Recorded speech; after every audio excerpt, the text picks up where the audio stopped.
বাংলাদেশ ইমিগ্রেশনে ঝামেলা না করলে মালদ্বীপ ভ্রমণ পানির মতোই সহজ। শুধুমাত্র মালদ্বীপ ভ্রমণে কি কি দরকার, কিভাবে যাবেন, কিভাবে সস্তায় হোটেল বুক করবেন, ইমিগ্রেশনের কি প্রস্তুতি নেবেন, এই নিয়ে আজকের ভিডিওটি। প্রথমে এয়ার টিকিট কাটতে হবে। গুগলে গেলাম, স্কাই স্ক্যানার লিখে সার্চ করলাম। ঢাকা থেকে মালে ভেলানা ইন্টারন্যাশনাল এয়ারপোর্ট। 1 মাস পরের ডেট দিলাম, তবুও দেখছেন টিকিটের প্রাইস কেমন।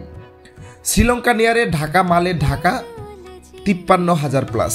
শ্রীলঙ্কা নিয়ারে যাব, ইউএস বাংলায় ফিরব, এর ভাড়া 70+। ইন্ডিয়া হয়ে মুম্বাই বা দিল্লি হয়ে ট্রানজিট নিয়ে গেলে 39,000 প্লাস খরচ হয়। শুধুমাত্র মালদ্বীপ ভ্রমণে এয়ার খরচ তুলনামূলক বেশি বলেই আমি এক টিকেটে 2 দেশ ভ্রমণে গিয়েছিলাম। কম খরচে যাওয়ার জন্য ইউএস বাংলার প্যাকেজগুলোই বেস্ট হয়। এইবার চলেন হোটেল বুক করি। অনেক হোটেল রিসোর্ট পেয়ে যাবেন, তবে বাজেট কিন্তু তেমন কম নয়। ভিডিওর শেষে 2টা বাজেট হোটেল দেখাবো আপনাদের। এখানে পেইড বুকিং না করলেও চলবে। টিকিট করা হলে, হোটেল বুকিং হলে তারপর যেটা করতে হবে, আবার গুগলে যাবেন, ইমুকা লিখে সার্চ করবেন, এই ফর্মটা ফিল আপ করবেন যাওয়া ও আসার সময়। এখন কাজ ফ্লাই করার। পাসপোর্ট, টিকিট, হোটেল বুকিং, আপনার পেশাগত পরিচয়পত্র ও ডলার নিয়ে বাংলাদেশ ইমিগ্রেশন শেষ করে ফ্লাই করে মালে আসবেন। মালে এয়ারপোর্টে হোটেল বুকিংটা দেখতে চাইবে, তাদের মন চাইলে ডলারও দেখতে পারে।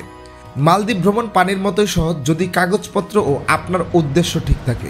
হ্যালো গাইস, আসসালামু আলাইকুম, ওয়েলকাম টু মালদ্বীপস। আয়শা পড়লেন মালদ্বীপ।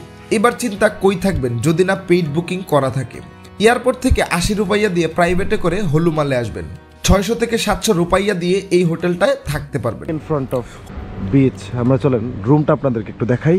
সো বন্ধুরা, চলে আসছি হোয়াইট বিচ হোটেলে। আর এই বিচটাকেও হোয়াইট বিচ হিসাবে চেনে মানুষ। আজকের রুমটা আমাদের দেখেন, আজকের রুমটা একটু চেঞ্জ করে নিছি। আশা করি একটা ভালো রুম হবে। ঢুকতে ঢুকতে ভালো লাগতেছে। রুমের স্পেসটা বড় আছে, কিন্তু যাক, আজকে মোটামুটি হ্যাপি এদের রুমটা দেখে। এই হচ্ছে আমাদের খায়রুল সাহেবের রুম, মানে আমার রুম পার্টনার, ছোট্ট বন্ধুর। মোটামুটি ঠিক আছে না ওস্তাদ? ওকে। হলুমালে থেকে ফেরিঘাট হয়ে মাফসি বা গিলি আইল্যান্ডে যেতে পারেন, যেখানে মূলত ওয়াটার অ্যাক্টিভিটিগুলো হয়ে থাকে। ফেরি বা স্পিড বোটেও যাওয়া যায়। মাফুসিতে গেলে কম দামে থাকতে এই হোটেলে যেতে পারেন। তো দেখি আসলে রুমটা কেমন। আচ্ছা, এসি তো আছেই।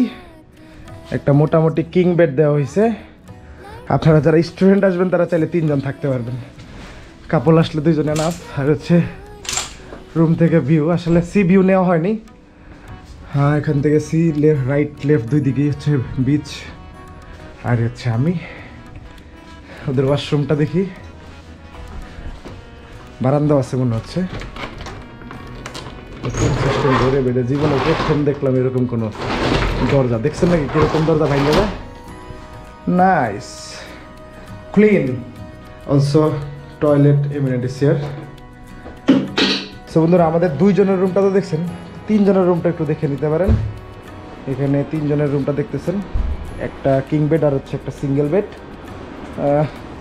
আপনার হচ্ছে যে কফি থেকে শুরু করে চা খেতে পারবেন। ওয়াটারও দেওয়া আছে বোতল।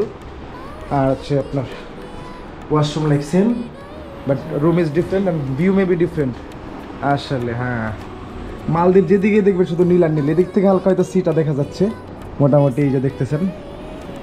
যাক, ভালো, এই রুমটা আমার কাছে ভালো লাগছে এবং আই উইল ইউজ দিস। আমি এখানে থাকবো। খাওয়া দাওয়ার জন্য বাঙালি হোটেলে যাইতে পারেন, বা আরও অনেক অপশন আছে আপনার কাছে। কিছু বাংলাদেশি আছে আঙ্গুল ফুলে কলা গাছ হয়েছে, তারা আপনারে বলবে, ভাই মালদ্বীপ গেছেন, প্রাইভেট আইল্যান্ডে না গেলে, দামি রেস্টুরেন্টে না খাইলে আপনার এই দেশে না যাওয়াই উত্তম। মালদ্বীপ মুসলিম দেশ হওয়াতে অ্যালকোহল অ্যালাউ না দ্বীপে, তবে সমুদ্রে ভাসমান বার সার্ভিসও চালু আছে এই দেশে। ঘোরাঘুরি ও আনন্দ শেষ, ফিরে আসেন দেশে। আর যারা মালদ্বীপ ও শ্রীলঙ্কা এক টিকেটে 2 দেশ দেখতে চান, তারা আমার আগের ভিডিওগুলো দেখবেন। এই পর্যন্ত ভালো থাকুন, সুস্থ থাকুন, ব্যাকপ্যাকারের সাথেই থাকুন। আল্লাহ হাফেজ।